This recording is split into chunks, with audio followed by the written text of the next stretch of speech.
کہ ایک شخص سے بیپاری سے جانور 148 روپے فی کلو گرام کے حساب سے خرید کر اسے کمپنی میں 150 روپے فی کلو گرام سے بیچتا ہے۔ کمپنی سے اسے پیمنٹ 2-3 روز کے بعد اکاؤنٹ میں مل جاتی ہے۔ کیا اس طرح کی خرید و فروخت شریعت کے اصول کے مطابق ہے؟ سب سے پہلی چیز جو سمجھنی چاہیے وہ یہ کہ خرید و فروخت کا اصل مقصد یہ ہے کہ نفع کمایا جائے۔ تو اب اگر کوئی شخص سے 148 روپے میں خرید کر 148 روپے میں بیچتا ہے تو اس کو کوئی فائدہ نہیں ہے۔ خرید و فروخت کا اصل مقصد یہی ہے، اگر یہ مقصد حاصل نہیں ہوتا تو اس کی خرید و فروخت اور اس کا وقت بیکار ہے۔ دوسری یہ کہ نبی اکرم صلی اللہ علیہ وسلم نے ایک صحابی کو بھیجا اور ان کو 1 دینار دیا اور ان سے کہا کہ اس سے بکری خرید کے لے آنا۔ وہ صحابی گئے اور انہوں نے مارکیٹ سے بکری خریدی، 1 دینار میں 2 بکریاں خریدی۔ آپ نے 1 خریدنے کے لیے کہا تھا، انہوں نے 2 خریدی اور 1 دینار میں 1 بکری کو بیچ بھی دیا۔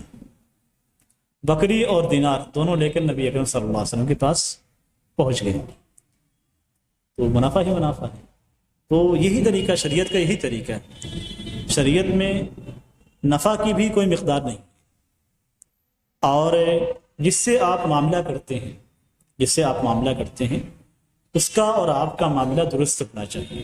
یعنی مثال کے طور پہ آپ کسی سے اگر خریدتے ہیں تو آپ کی خرید و فروخت وہاں تک مکمل ہونی چاہیے اور شریعت کے مطابق ہونی چاہیے۔